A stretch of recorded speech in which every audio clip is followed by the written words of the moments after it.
Alright, what is good, ladies and gentlemen? It is the Master Reviewer back again with another review, and today we are doing a review for Peaky Blinders, The Immortal Man. Yes, that is right, the film came out today, and I watched it, and so we are doing a review for it.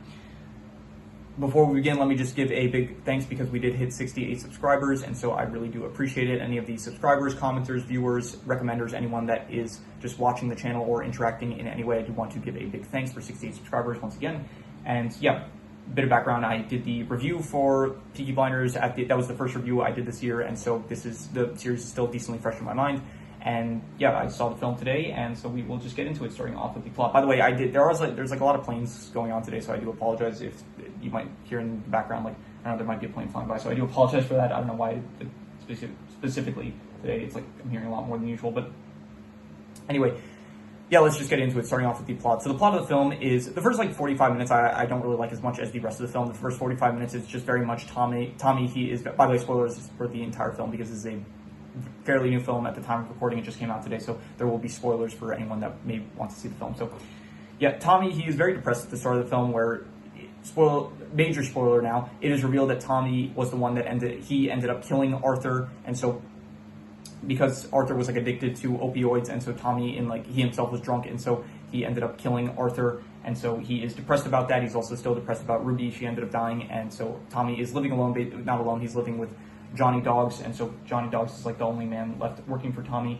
And then he ends up meeting Kahlo, aka the sister of Zelda, who was the mother of Duke Shelby, and so she ends up basically coming to see Tommy, and then she tells him about Duke and how he needs his help. Duke is running the Peaky Blinders. He ends up stealing weapons from a storage unit, and he ends up getting enlisted by, he ends up meeting with this guy Beckett, who is a Nazi sympathizer, and he wants Duke's help in order to flood I think it's the British economy, or I'm not really good with geography, but England, he wants to flood the England, I'm pretty sure Britain, I don't know if Britain, I think they're two different places, Britain and England, I'm not sure. Anyway, either the British or the England economy, one of the two, maybe they're the same thing, I don't know. He wants to flood the economy basically with a lot of fake cash, fake pounds, in order to which will cause the British economy or England economy to collapse, and that way the Nazis will win World War II without actually having to fight anyone. So that is Beckett's plan, and Duke, basically being a person with no real allegiance, he goes along with it. And yeah, while doing so, Beckett ends up telling Duke to kill Ada because Ada wants to arrest Duke because of the stealing of the guns at the storage unit. So Beckett basically doesn't want that to happen, otherwise it'll ruin his plan. So Beckett tells, by the way, that they also had a meeting with this guy Virgil, and so he ended up, to prove his allegiance, Duke ended up killing that guy because he apparently was telling his mistress about some stuff that the Nazis were doing, that he told some stuff he wasn't supposed to, so he ended up dying. So that happened earlier. Anyway, Beckett wants Ada dead, so he ends up telling Duke to kill her. Duke cannot go through with it though because he is not willing to kill his own kin, and so Beckett himself kills Ada. Tommy, meanwhile, he decides he is going to end up going back to Birmingham because Ada, earlier in the film, she met him and basically told him to come back to Birmingham, basically to not be so depressed and stuff. So she ends up dying at the hands of Beckett, and Tommy gets a vision of this he ends up getting a vision of Ada, and so he realizes that she is dead, and so he ends up going to the morgue to see, I think he first ends up beating up I don't remember if it happened before or after, but he ends up beating up Duke, I think it was before, and then he goes to the morgue where he ends up seeing Ada's body, and then that's when we find out the whole about Tommy, where he actually killed Arthur, because beforehand we thought that it was a suicide, that's what we were told, and then we find out that it was actually Tommy himself who killed Arthur. From there is a shootout between Beckett and Tommy, because now Tommy is going after the one that killed Ada, so I think it was actually, he saw her body in the morgue, and then he went to go fight with Duke. But one of the two, the two events that they're next to each other in the timeline of the movie, so I just don't remember exactly which one happened first. So anyway, then you have, there's the shootout between Tommy and Beckett, and then Tommy rides a horse through town. Everyone's surprised to see he is back. And then from there, the final act of the movie starts, where Tommy is planning to do one last good thing before he dies. He wants to from all the bad, he wants some good to come of it, so he ends up, it's also like a mission to test Duke's loyalty of if he's like actually going to betray Tommy or not. So they have a plan in order to stop Beckett from, basically get rid of all the money so that way they can't flood the economy and topple the British economy, basically. So their plan is to destroy all the money, and so you have Tommy with Johnny, Dogs, the rest of the Peaky Blinders that are left at this point, which is like, I guess, Isaiah, Charlie, Strong, and Curly. They're still alive, and so yeah. So and Stag is also the guy that was introduced late in the actual series. He's also with them. So their final plan is enacted. They end up, skip ahead, they manage, Tommy is like going through some tunnels, but since World War II, bombs are going off and stuff, so he ends up getting covered in rubble, and so he has to like dig through, similar to like how he did in World War I. He's getting like flashbacks to his war times and stuff. He ends up getting out of the tunnels. He arrives at the place that he needs to be. There's like a shootout that goes on. Eventually he manages to blow up all the money, and Beckett ends up like trying to run him over with a car. He shoots him twice and then tries to run him over with a car, but Tommy manages to get a headshot off of him, so Beckett is dead. And then Tommy is about to let himself get run over, but Duke saves him. But at this point, it is too late for Tommy. He has been shot twice already, and so he tells Duke to just shoot him with the bullet with his name on it. Duke ends up doing so, and then Tommy ends up dying. And yeah, that is pretty much. And then there's the final funeral with Tommy, the Romany-style funeral, and that is where the film ends, and that is the end of the story of Thomas Shelby. So overall, I would give the plot like a 3 out of 5. I do like the. By the way, I forgot to mention there was also like this plot where it's like Dookie didn't know if he should betray Tommy or not, and he ends up deciding, he flips a coin and the coin tells him to betray Tommy, but he ends up deciding to do the right thing anyway and not betray Tommy. There was also like Kahlo, she was trying to manipulate Tommy into, she was basically like, she wanted Duke to become the new, they call it the Rome Baro, I think it's called, the Romany king. So she wants him to become the new king, and because Tommy at the moment is like the king of the gypsies, basically, and so she tells Duke to kill him, and then Duke decides not to anyway, but in the end of the film he does end up basically deciding to, like, he doesn't decide to, like Tommy asks him to, so yeah, that's where the film ends. So overall the plot I would give like a 3 out of 5. I thought it was alright. It's not really great in the first like 45 minutes, and even towards it's always difficult like with the nature of these kind of films where it is a film that is off of the back of like a really successful series. This series, this is like in the similar vein as I would say like Breaking Bad or The Sopranos, where it's like a very big series. I don't think Peaky Blinders is as big as The Sopranos or Breaking Bad, but it's the same nature of like a very long running series that did pretty well. And then you have a film afterwards, and the film itself does not really compare to the original series. So I think that is like pretty much the case for this film, where similar to this film is very much like El Camino, where it's just kind of like the final epilogue for the character. Like in Breaking Bad, it's like El Camino was the epilogue for Jesse Pinkman's character, and then here in this film, this is kind of like just the final conclusion of, I guess, Thomas Shelby's character, except I think in this case, at least Breaking Bad like kind of had the series itself was concluded, but I think in this case it's like kind of worse because the series of Peaky Blinders doesn't really have a conclusion, and so this is meant to be the conclusion for it, but I don't think it worked as well for some reasons that I will get into. But overall, the plot, I think it's like a 3 out of 5. Number one, I do think that like the first 45 minutes I did mention, it is kind of like boring, where it is just kind of Tommy not really, like once you actually get into the planned assassination attempt for Ada, and then Tommy actually deciding to return to Birmingham, when you get to that point, it's like things start picking up, and I do think that it starts getting better. But beforehand, like there are some good moments. You do have still like the Peaky Blinders showing up, Duke basically like in the rest of the Peaky Blinders stealing the guns, and then Duke asserting his like authority kind of, and so yeah, there was like some moments, but it's like the start of the film was not as good as the rest of the film, I would say. And then even towards the end of the film as well, I think the end of the film was good, but it's like, I like the middle of the film. I think the middle of the film is like probably the best section of the movie, where you do have like the assassination attempt, like it was an assassination on Ada, so Ada ends up dying. Tommy against Beckett, that whole fight scene, Tommy going to the morgue and stuff, was finding out about Arthur's death and stuff, the bar scene where Tommy's in the garrison, he ends up blowing up a soldier, so yeah. Overall, I would give the plot like a 3 out of 5. I thought it was alright, but it was not as good as like the actual plots for the series of the show. I think the series had like a much stronger plot compared to this, which it is difficult. I was thinking like the series itself, each episode would be about like 50 minutes to an hour long, so it was much more, for this movie being like only 2 hours long, it is much more difficult to basically this movie is like just 2 extra episodes of the show, so it's harder to tell like a whole story, I guess, on the same level as the show, where the show has like basically each season was like 6 episodes, so that would be like around say 5 to 6 hours long, depending on how long each episode was. So it's like 5 to 6 hours to tell like a very good plot for a season, compared to just less than 2 hours in order to tell an equally good plot. I think it's just more difficult to do, I would say, because they just have less time to work with, maybe. But yeah, anyway, so the plot I would give probably, I would say, a 3 out of 5. Right, sorry, I had to pause there for a second, but anyway, so in terms of the characters, you do have, obviously, the star of the movie, Thomas Shelby.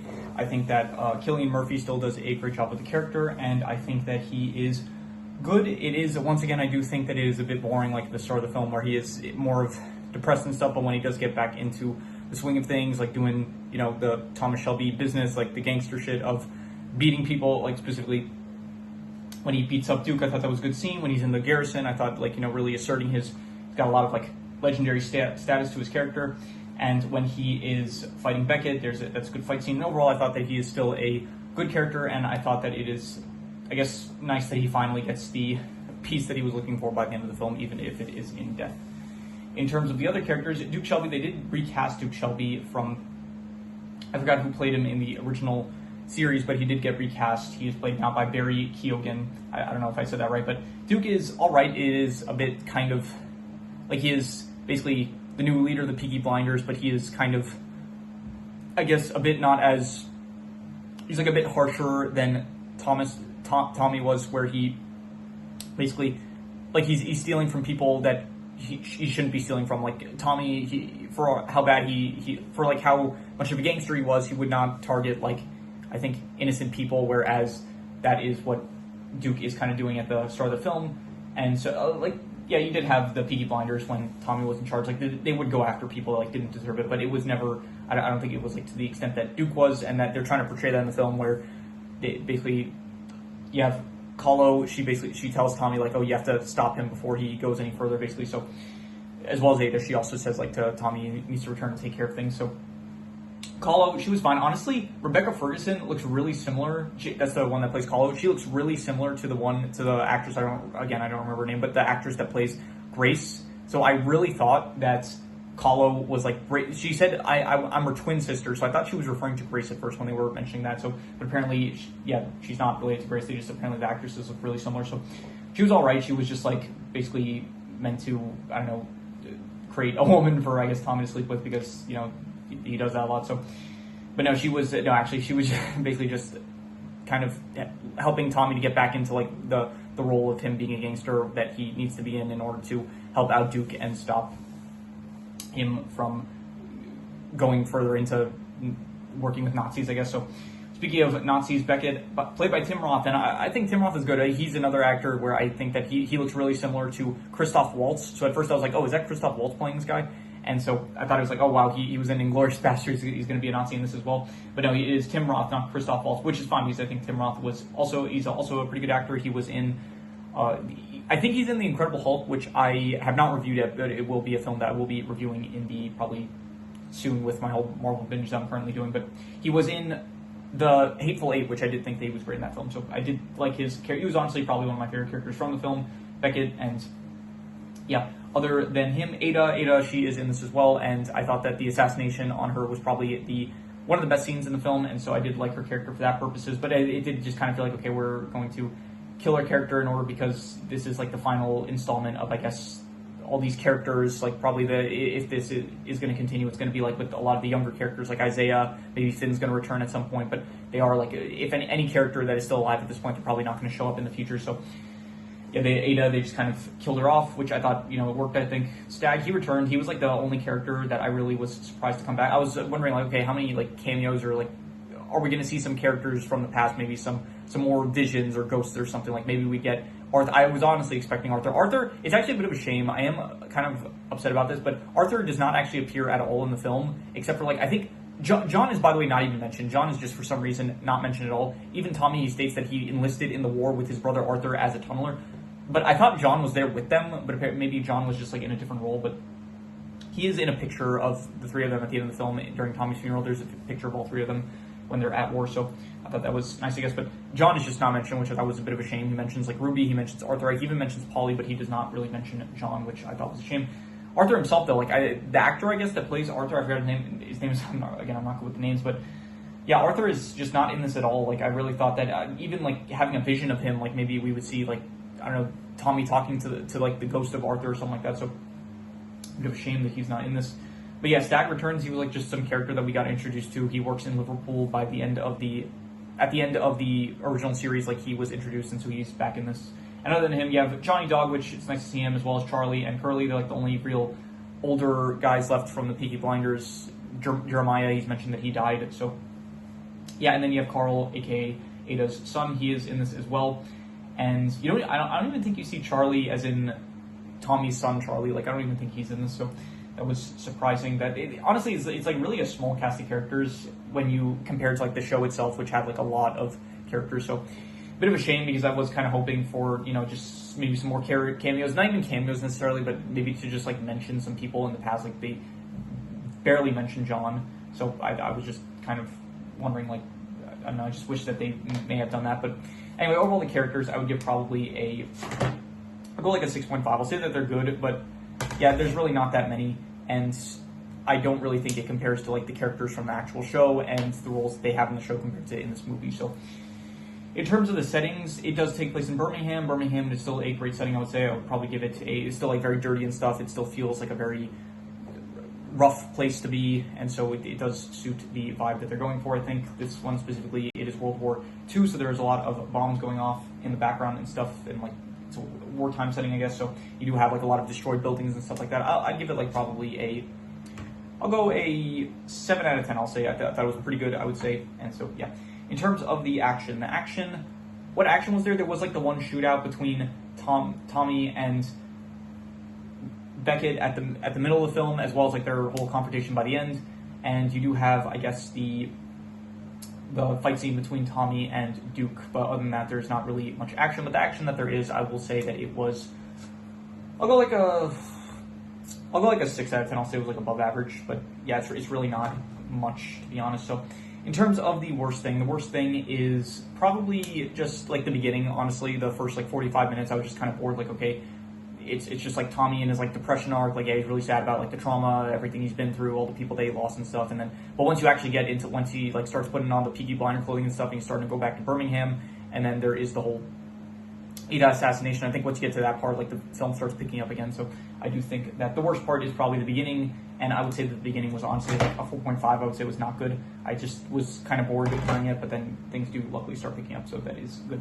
In terms of the best thing, I think the best thing was, I'm not sure, either Ada's assassination attempt, or I would say, no, I think probably, yeah, like the sequence, but from, I would say, from when Tommy starts suiting up to return to Birmingham up until probably, I guess, the scene where Tommy is like riding through the town on the horse, like in the middle chunk of the film. I would say the middle chunk of the film was probably my favorite, and I would give that probably a 7 out of 10. I would say pretty good. I guess also the settings, I gave a 7 out of 10, so I'll just go a 7 out of 10 for both the settings and the middle chunk of the film.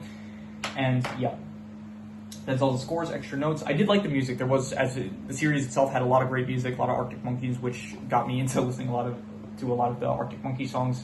So I did add a lot of Arctic Monkey tracks to my Spotify playlist because of the series, and I did like a lot of the songs choices for this film as well. There are a lot of good songs I like, not a lot that pretty much none that I knew, but I did still appreciate the music soundtrack. Like, there was a lot of music in this movie, surprisingly. Like, I expected there to be music, but there was like music throughout the entire film basically, and I did like the music, so definitely props to whoever came up with the soundtrack, I guess. So, but yeah, that is all of the extra notes I have, so I'm going to do the calculations. So King Crimson.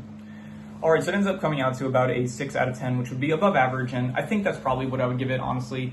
I think just in general, these kind of movies that are, I guess, sequels or prequels to like very successful series, I just don't think they really work well, because it just feels a bit difficult to wrap up the whole contents of this really long series, whether it's Breaking Bad, Soprano. I guess in Breaking Bad's case, it's not really trying to wrap up the entire series, it's more so just trying to wrap up Jesse Pinkman's character, and in Sopranos, it's more so meant to be like a prequel film, which is fine. And so I think those films kind of did the whole movie of a successful TV show better than this film, because those films actually have the benefit of having conclusive endings to the series itself, in the case of both Breaking Bad and Sopranos, whereas in this film, it does kind of feel like a bit of a shame because the series itself kind of doesn't have a conclusion, so this is meant to be the conclusion. And so to have the conclusion, it's like you're watching the series, you finish the series, and then from there, it's like it does end with like Tommy kind of swearing that like he's going to get revenge on, I think, Mosley, by the way, not mentioned at all in this film. So just another instance of like just some stuff that I kind of wish was in the film, specifically in terms of like the characters, I guess. So honestly, this doesn't feel like a sequel. Like it doesn't pick off from the end of the series. So it's like basically you watch the series, you get to the final episode, you finish the final episode, and then you cut to this film, and it's like all of a sudden it's like we have a time skip going on. Tommy's just depressed, even though the last time we saw him, he was like planning to take revenge, I think, on Mosley and stuff. So it does not really feel like a good sequel, or I guess, to the actual film itself. And then it's like it does focus on the story of Duke Shelby, where at the end of the series they did actually like they did set it up where Duke was going to kind of be like a villainous character and stuff. So in this film, that's like really what they lean into in this film, like the whole relationship of like Duke and not really the relationship between Duke and Tommy, to an extent the relationship, but more so I guess like Duke and what his role is going to be like in the future, and like what is going to happen to his character, I guess. So I would say overall it's like an above average film, I guess. For the ending of Thomas Shelby, I honestly don't really know like what would be a good conclusive ending to like this character that we've been with for so long. But I would say that, you know, like getting shot and then having his son finish him off, I guess that's like I don't really know if it's like the ideal ending I would have for the character, but yeah, I would say it was like fine with what they went with. You know, it's kind of weird. It's called The Immortal Man, but he does end up dying. So yeah, I don't really. It's called The Immortal Man just because, like, I guess, for one, Tommy's been through so much, as well as that is what I forgot to mention this. Tommy's like writing a book throughout the movie, not really throughout the movie, like more so towards the beginning part of the film, and then by the end, I forgot who it was. I think it was probably Kahlo. I think it was Kahlo. She ends up like taking the book, and I don't remember what she ended up doing with it. I don't think she ended up doing anything with it, but we see her like taking it, and it's titled The Immortal Man. So that is. Yeah, so overall, I would say it's above average, honestly. I don't really think it was the best ending for this whole Peaky Blinders saga that we could have gotten, but, you know, it wasn't, like, bad, definitely. So I will say, yeah, I'll go, like, a 6 out of 10. I'll say it was above average. So, yeah, that is pretty much all there is to it. So if you have any recommendations, any shows, movies, video game stories, anime, manga, web series, anything that you want me to review, leave it in the comments, and I will maybe possibly check it out. With that said, that is pretty much all there is to it, so let's leave it at that.